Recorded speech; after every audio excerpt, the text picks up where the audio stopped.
Ay, sorry. Sorry. Para may ebidensya ako ano laman. Uy, bakit red? Brown yung in-order, red yung dumating. Anak ka nanto ako. Hook lang yan eh. Hindi ito yung design eh. Kasi upang makatid. Yun lang, nadali. Hindi ito yung design na in-order, iba yung dumating. Pambira. Hindi, pwede mo ibalik. I-ano mo yung seller mo. Mali. Hook mo lang, original ako daw. Hindi original to. 1.5 kasi original din eh. No? Sana sinabi mo na hindi ko lang yung contact. Yan na po. Eh, nakita ko. Top yung dumating ngayon. Tsaka kulay red, brown yung in-order. Pambira Pero hook talaga. ang tatak. Donut bag yun eh, donut bag. Pwede mo ibalik. At nagkaganon. Sabi ko na nga ba. Buti na lang, binidyo mo. Sakto, binidyo. Hindi yung original lang yan. Ay, mga Donut bag yung in-order. Bakit hawk bag yung dumating? Pambira. O, yan sinasabi ko sa mga seller na ano eh. Na tagilit eh. Pinunta ko kasi yung address nito doon, kahapon, sa Facebook page. Number 87 Torrillo Street. Nagtanong ako, ang pinakamataas na number, 69 Torrillo Street. Binike ko mula dulo sa dulo, wala naman daw 87. Sabi ko ba? Medyo alanganin ako ah. Ayan, dumating oh. Hawk bag. Ang seller, dog bag, Donut Bags PH. Shopee. Sa Shopee mo in-order yan? Sa Facebook. Yan ah, kitang kita ah. Donut bags yung in-order. Kulay brown pa yung nasa picture. Kaso red yung dumating. Mabusok pa. 199 lang na sa division. Ang bihira eh. No? Napakahusay. Tinatawagan ko pa yung yung seller sa Facebook. Hindi na sa kapatid. Naka-block yung number. Alam na. Tayo dito. Ay, sinasabi ko, Sana nakakalungkot. hindi na lang natin tinanggap. Hindi naman pwedeng hindi buksan eh. Aba hindi. Sana hindi mo na tinanggap kung nagne-negative ka na sa mga feedback mo. Hindi, Pwede yun. okay naman. Ibabalik na lang nila sa seller. Yan. Kaya nga binidyoan ko eh. Kasi diba, hindi naman pwedeng hindi bayaran. Kailangan buksan muna. Hindi. Kaya nga, kung alam mo na tagilid, hindi mo na binuksan. Hindi ka na-watch. Kasi buti kung balikan ka pa ng seller yan sa Facebook. Yun nga, yung mahirap dito, paano mo i-claim yung yung complaint, di ba? Yeah, hope. Hindi na kaya yan. Kung sa Lazada mo yun, pwede mo yun. Sa JNT? Hindi, JNT lang yan. Hindi. In-order mo yan sa sa Facebook. Spicy. Oo nga, sa Facebook. Ito yung seller oh. Donut Bags PH Shopee. One piece bag. Sabi ko na nga ba, seller nito, alanganin ako eh. Bakit? Dapat kanina Mali, sinabi kulay mo brown na. yung sila. Hindi. Hindi naman sila papayag pag hindi binuksan. Eh ngayon, binuksan na natin. Binuksan ko na pala.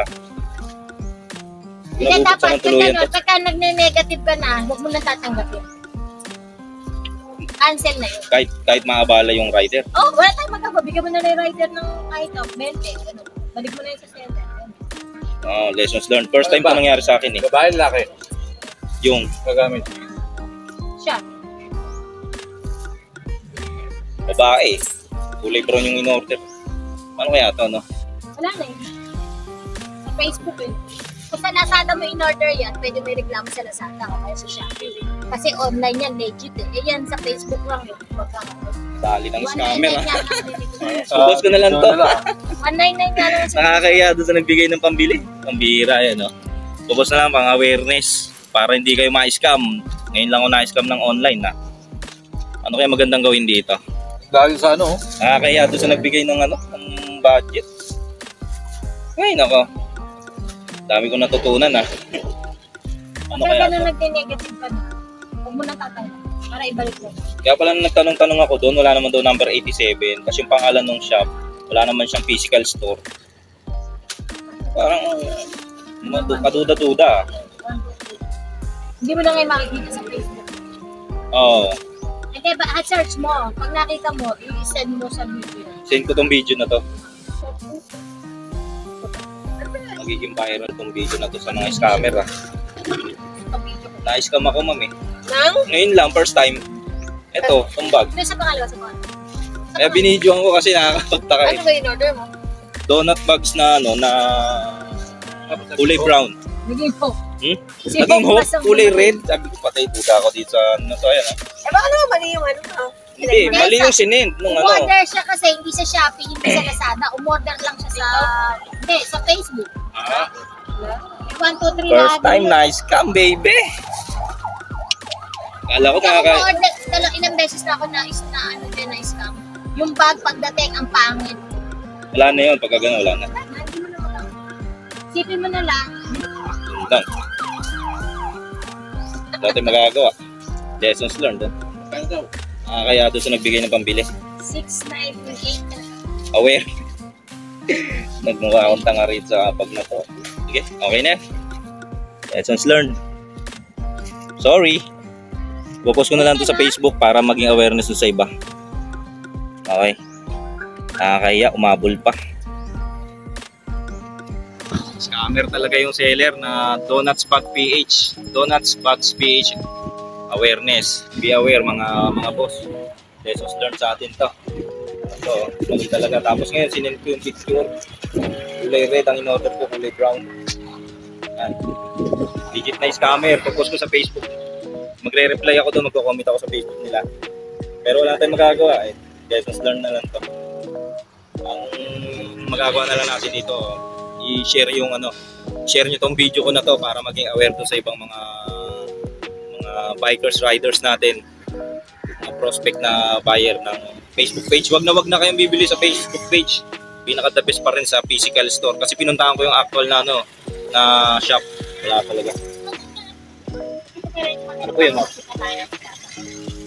May nagtanong ka sa atin.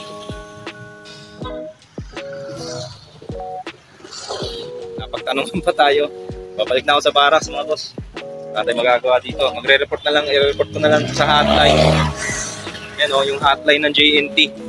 Diyan tayo tatawag. Tapos ang i-post doon, hihingin daw ng customer service itong tracking number, yung transaction number. Okay, let's go. Update ko kayo mamaya.